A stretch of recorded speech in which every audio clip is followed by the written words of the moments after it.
नमस्कार, heart talk Bharat देख रहे हैं आप। मैं हूं दिवाकर विक्रम सिंह। अंततः कनाडा उस रास्ते पर चल पड़ा जिस पर चलने की ज़रूरत थी। हम ऐसा इसलिए कह रहे हैं क्योंकि वैश्विक शांति के लिए कनाडा जैसे देश के लिए ये ज़रूरी था कि वो लोकतांत्रिक मूल्यों के मूल्य को समझने वाले देशों के साथ बेहतर संबंध बनाए, ये जानते हुए कि कनाडा एक बहुत ही महत्वपूर्ण और अमेरिका का पड़ोसी और साथ ही साथ लोकतंत्र को महत्व देने वाला देश रहा है। लेकिन पिछले कुछ दशकों के दौरान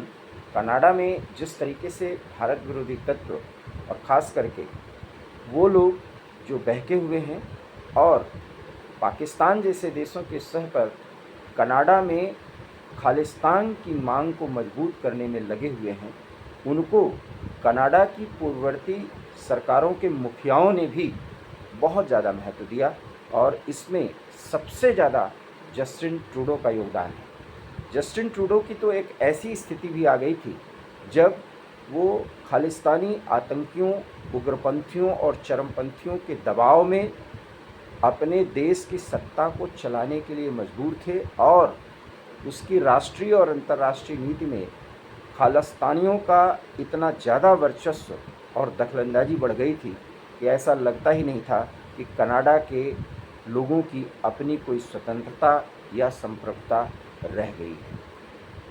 हालांकि जस्टिन ट्रूडो को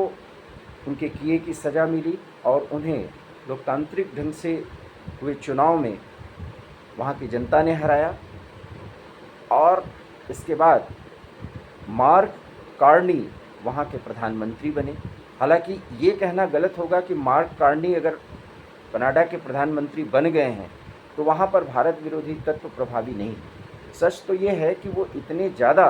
प्रभावी हैं कि उनका सहयोग लेना एक राजनीतिक मजबूरी बन गई है किसी भी राजनेता या राजनीतिक पार्टी के लिए, और मार्क कार्नी भी उसके शिकार हैं। लेकिन वो भारत के महत्व को समझ रहे हैं और भारत की चिंताओं से अवगत होते हुए इन तमाम पहलुओं पर विचार कर रहे हैं और भारत के साथ समन्वय और सामंजस्य बनाते हुए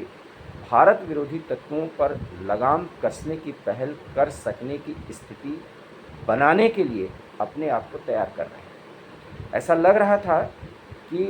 कनाडा के देखरेख में G7 की जो इस बार बैठक होनी है 15 से 17 जून तक, वहाँ पर क्या स्थिति भारत की होनी चाहिए, भारत को बुलाना चाहिए या नहीं, इस पर एक चर्चा चल रही थी। देश विदेश में इस पर एक बड़ा मुद्दा बनाया जाना शुरू कर दिया गया था कि इस बार भारत के प्रधानमंत्री नरेंद्र मोदी को कनाडा में आयोजित G7 की शिखर सम्मेलन में नहीं बुलाया जाएगा और भारत की विदेश नीति और कनाडा की आक्रामक नीति की चर्चा चटखारे लेकर की जा रही थी। लेकिन शुक्रवार को शाम या देर शाम कह सकते हैं, उस पर तब पटाक्षेप हो गया जब प्रधानमंत्री नरेंद्र मोदी ने सोशल मीडिया के माध्यम से पूरे देश की जनता को, साथ ही साथ दुनिया के उन तमाम आलोचकों को एक जवाब दिया जिसमें उन्होंने बताया कि कनाडा के प्रधानमंत्री मार्क कार्नी ने उन्हें बाकायदा आमंत्रित किया है, आभार व्यक्त किया है कि प्रधानमंत्री नरेंद्र मोदी ने हामी भर दी है G7 शिखर सम्मेलन में भाग लेने के लिए। इतना महत्वपूर्ण ये सम्मेलन है, वो भी इस दौर में कि जब कई देश दुनिया के प्रमुख देशों के सह पर संघर्षरत हैं, युद्धरत हैं और वैश्विक शांति के सामने एक बड़ी चुनौती है, वो भी परमाणु युद्ध जैसे खतरे की आहट सुनाई दे रही है। क्या G7 शिखर सम्मेलन इस पूरे समय के दौरान माहौल को ठीक करने का प्रयास करेगा और विश्व की सप्लाई चेन, जो आर्थिक आधार का एक बड़ा आधार होती है, उसको सुनिश्चित किया जाएगा? साथ ही साथ क्लाइमेट चेंज जैसे मुद्दों पर क्या G7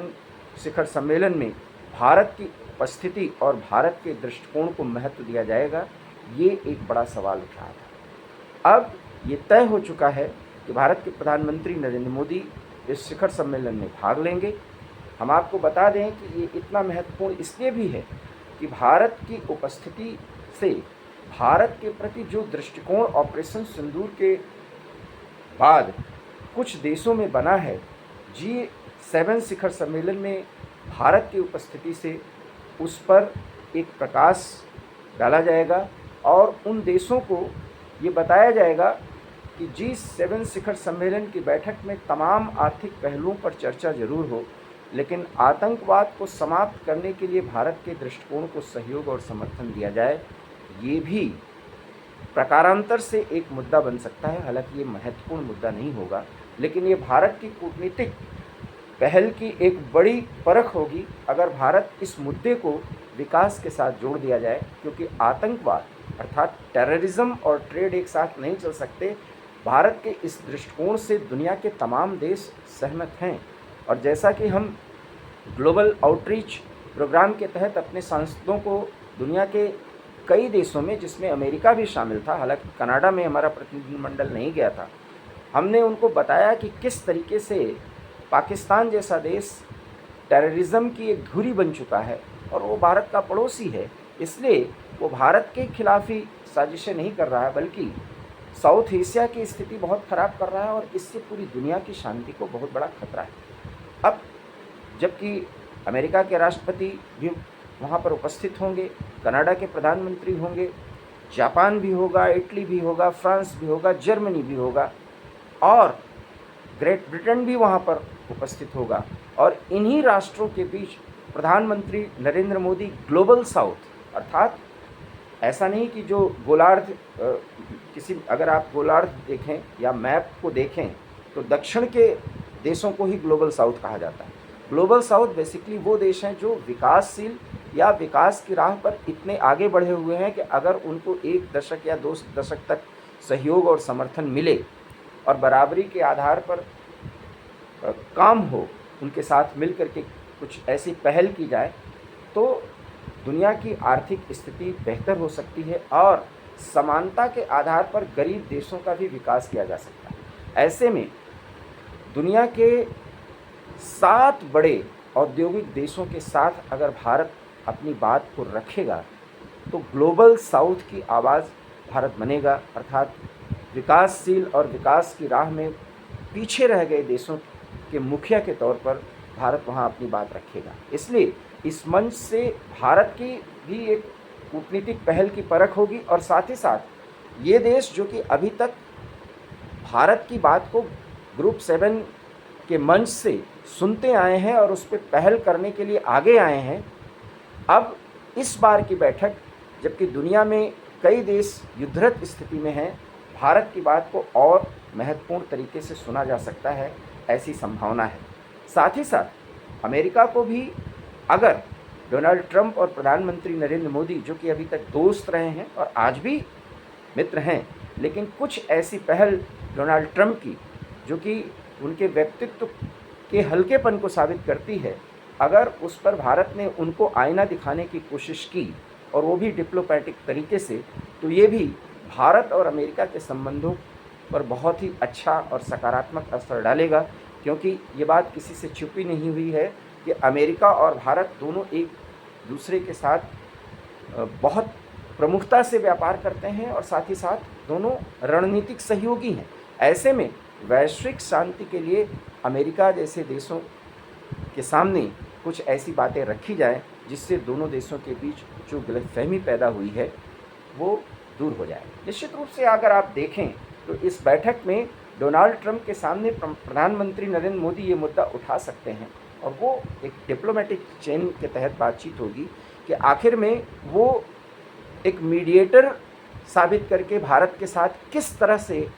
संबंधों को आगे बढ़ाना चाहते हैं, क्योंकि यहाँ पर विपक्ष और विशेष करके प्रधानमंत्री के खिलाफ हमेशा सरगर्म रहे राहुल गांधी। हालांकि एक विपक्षी नेता के तौर पर वो ये सवाल उठा सकते हैं, लेकिन जिस तरीके से अमेरिका को वो कटघरे में खड़ा कर रहे हैं कि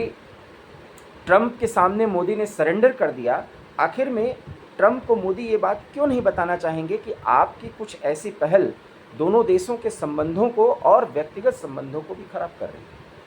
तो इसमें ये बात तय है कि अगर ट्रंप के साथ मुलाकात होगी तो इन पहलुओं पर चर्चा होगी। और कनाडा के प्रधानमंत्री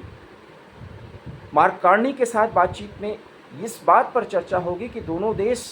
किस तरीके से शिक्षा के क्षेत्र में, स्वास्थ्य के क्षेत्र में और कृषि के क्षेत्र में, साथ ही साथ औद्योगिक मुद्दों पर इतने ज़्यादा नज़दीक हैं। लेकिन जिस तरीके से जस्टिन ट्रूडो ने संबंधों को ख़राब कर दिया और डिप्लोमेटिक स्तर पर संबंध बहुत ज़्यादा तनावपूर्ण हुए, उसको सामान्य बनाने की क्या पहल की जा सकती है। निश्चित रूप से मार्क कार्नी इसमें बड़ी भूमिका अदा कर सकते हैं। और अगर वो स्थिति को सामान्य करने की ओर आगे बढ़े और भारत की उस प्रमुख मांग या उस चिंता जिसमें कि वहाँ पर खालिस्तानी आतंकी प्रभावी रूप से भारत के विरुद्ध षड्यंत्र रचते हैं, उन पर अगर लगाम कस पाएँ। हालांकि ये कहना बड़ा आसान है बड़ा मुश्किल, क्योंकि कनाडा में खालिस्तानी तत्व बहुत ज़्यादा प्रभावी हैं और उनके प्रभाव में वहाँ के राजनीतिक पार्टियाँ और राजनेता भी हैं। अब मार्क कार्नी उनके प्रभाव में नहीं आएंगे, ये बिल्कुल नहीं कहा जा सकता। लेकिन मार्क कार्नी को डिप्लोमेटिक तरीके से दबाव और सहयोग के साथ ऐसा जोड़ा जा सकता है कि उनको वस्तुस्थिति समझाया जाए और उनसे कहा जाए कि वो इन तत्वों पर लगाम कसें। इसलिए कनाडा के साथ भी 1-to-1 बातचीत का एक बड़ा मतलब और उसके मायने होंगे। और साथ ही साथ जापान, इटली जैसे देशों के साथ भी भारत व्यापारिक गतिविधियों को सामान्य तौर पर समानता के आधार पर आगे बढ़ाने की बात कहेगा। और उसमें दुनिया में जिस तरीके से ग्लोबलाइजेशन के दौर में ग्लोबल वार्मिंग इस पूरी दुनिया और देश के लिए बड़ी समस्या है, इस पर भी भारत के पक्ष को पूरी दुनिया समझेगा। आपको पता होगा कि भारत को हमेशा यहाँ पर एक गेस्ट के तौर पर बुलाया जाता है और इस बार भी भारत गेस्ट के तौर पर ही जा रहा है। ऐसे में एक गेस्ट के तौर पर भारत की बात को दुनिया नए तरीके से समझ सकती है, खास करके G7 के ये प्रमुख देश। ऐसे में लगता ये है कि इटली, कनाडा, जर्मनी और जापान की आवाज़ भारत के आवाज़ के साथ मिल सकती है। इनका प्रभाव इतना हो कि हो न हो अमेरिका और कनाडा भी, जो इस समय कुछ तल्ख हैं भारत के साथ, वो अपने रिश्तों को बहुत जल्दी सामान्य बना पाएँ और यही समय की मांग है। फिलहाल 15 से 17 जून का इंतज़ार है। क्या भारत कनाडा और अमेरिका को अपने दृष्टिकोण से पूरी तरीके से सहमत कर पाएगा, ये देखना दिलचस्प होगा। इस पर आप अपनी कमेंट दीजिए और हमारा ये वीडियो अच्छा लगा हो तो प्लीज़ इसे लाइक कीजिए, शेयर कीजिए, हमारे चैनल हार्ट टॉक भारत को सब्सक्राइब कीजिए। बहुत बहुत धन्यवाद। नमस्कार।